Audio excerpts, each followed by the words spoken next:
Hi, I'm Dr. Izumi Sakamoto, Associate Professor at the Factor Emeritus Faculty of Social Work at the University of Toronto. I'm also an academic fellow of the Center for Critical Qualitative Health Research at the University of Toronto. I have been conducting qualitative research for the past 20 years, including using focus groups interviews. Focus group interviews are one of the most common ways of gathering qualitative research data, and it's sometimes called a quick and easy way of conducting research. However, conducting focus groups require quite a bit of planning and thinking. Today, I will be talking to you about focus group research as a qualitative data collection method. First, I will talk about the definition of focus groups. Second, I will talk about research design using focus groups, what you need to consider when using focus groups, such as strength, limitations, and logistics. Third, I will also discuss what group facilitation skills to consider as researchers. According to a focus group guru, David Morgan, focus groups are basically group interviews, but it's different from group interviews because instead of the researcher just asking questions and participants answering them, focus groups rely on the interaction within the group. Focus groups can produce data and insights that would be less accessible without the interaction found in the group.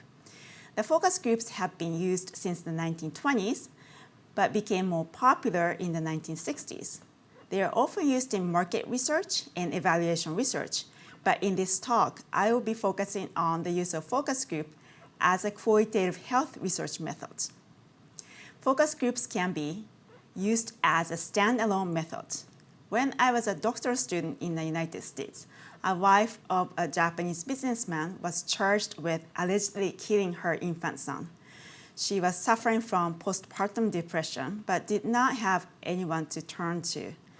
As an international student living in the US, I wondered what kinds of struggles spouses of international students and visiting scholars may be experiencing in the university family housing, where there were over 1,000 residents from other countries, but had limited services available to them because of their dependent visa status.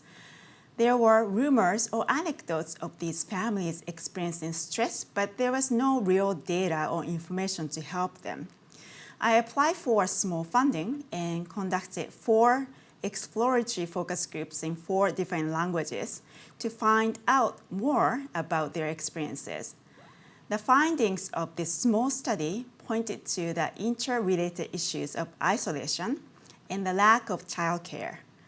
Based on the findings, a group of us developed community-based services for international families in collaboration with the university and designed a community-based participatory research project to further expand on the first initiative.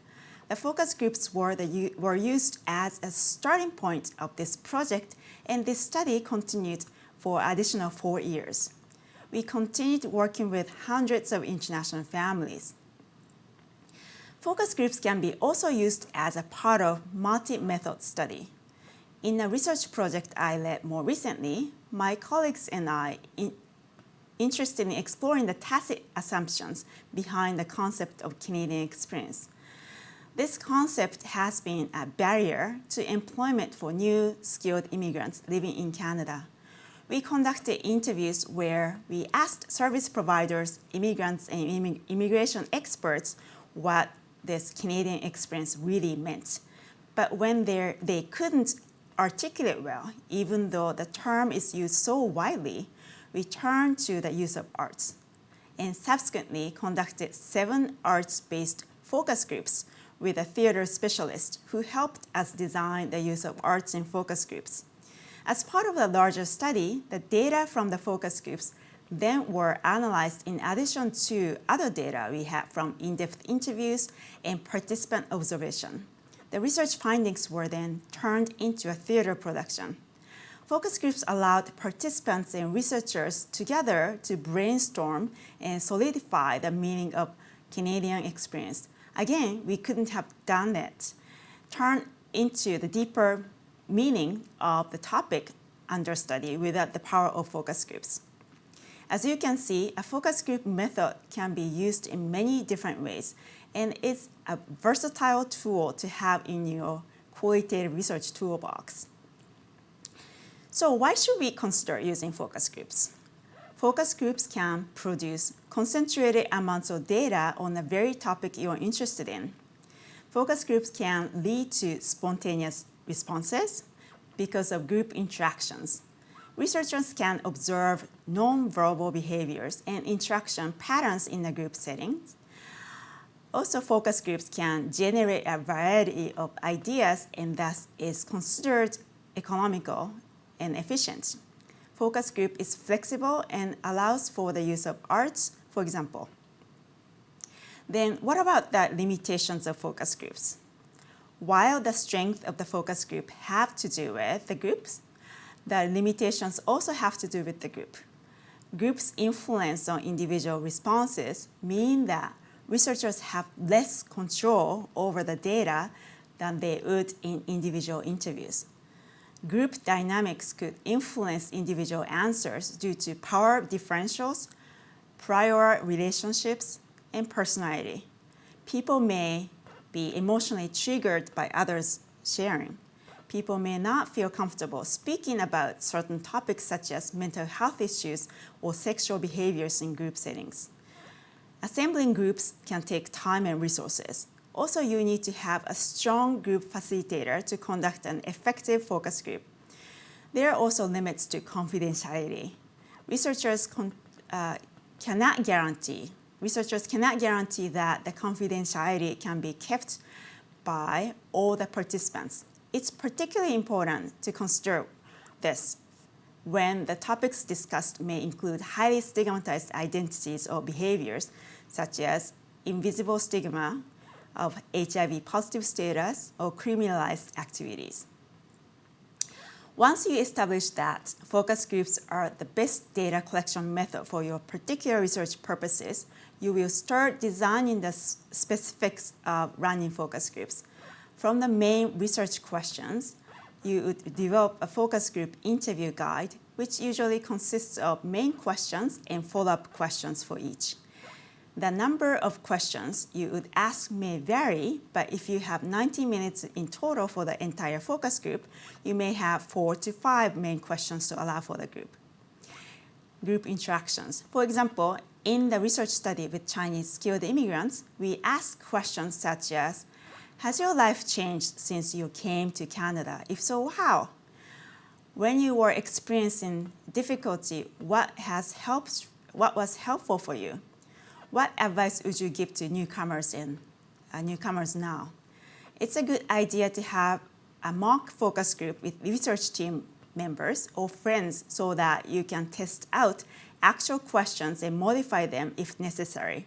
If it's the first time you are using focus group method, it's very important that you practice running a focus group before you actually do one, or become a co-facilitator of a focus group that somebody else is running so that you know what to expect.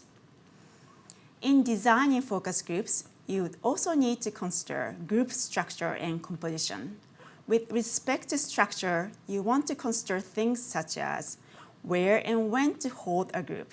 Usually the researcher becomes the facilitator of the focus group, but depending on the demographics of the group members, you may want to have somebody else run it. Also, you may want to consider having a co-facilitator, observer, or note taker to help with the group. You also want to think about who you want in your group and why. For example, you don't want to have workers and supervisors in the same group. This would mean developing a set of inclusion criteria. For example, in my previous research using arts I mentioned earlier, I wanted to recruit skilled immigrants who have arrived in Canada recently and were attending employment services, as well as the mentors who are working with them. In composing actual focus groups, logistics such as the time of the day or the day of the week or location could dictate who can come. But as much as possible, it's also good to consider the group composition. If relevant, avoid somebody being the only one participant, only one participant from the non-minority group, such as one trans person and 7 cisgendered individuals in the same group. However, you'd also consider intersecting identities and experiences. The gender identity or racial or ethnic identity may not be the main similarities or differences among people. So you have to consider both heterogeneity, homogeneity, diversity, and commonality among people composing focus groups. Other logistics to consider include the physical location of meeting, such as the room size, not too big or not too small, chairs, are they comfortable? Not in a lecture hall with fixed chairs because you want to sit in a circle. Also, you may want to consider settings, confidentiality, and noise levels. Probably it's not a good idea to have a group in a cafe or other open public space. Also, it's important to consider the accessibility to members, location in community, and transportation issues. It usually helps to have some refreshments like water, coffee, or tea, and it's important to have accessible bathrooms. If you're working with a population with financial challenges, it's important to ensure having childcare, transit tokens, and/or honorarium. You may also consider providing an interpreter if some people may not speak a common language, or find a skilled group facilitator who can speak the language for a single language group. Focus group can start with introductions. You may want to give an option for the participants to use pseudonyms if the topics discussed are sensitive. For focus groups that will be 2 hours long, consider having about 5 main questions so that you can spend about 20 minutes each per question. This could vary by the nature of questions, the group composition, and other variables. You should also leave some time at the end to finish the group on a positive note. For example, I may ask each participant to say or write a word or phrase to describe how their experience was. Don't forget to thank them for their participation at the end. With respect to group facilitators, their main tasks are to keep the discussion focused on the topic and help people feel as comfortable as possible in answering questions. Facilitators should also clarify when something seems confusing. When posing questions, it's a good idea to move from general to specific questions and avoid leading questions. You should watch out for non-verbal behaviors. In this regard, having a co-facilitator or observer is helpful. In running focus groups, it's helpful to have group guidelines for productive discussion. This is an example I have used. Set own boundaries for sharing. Only one person talks at a time.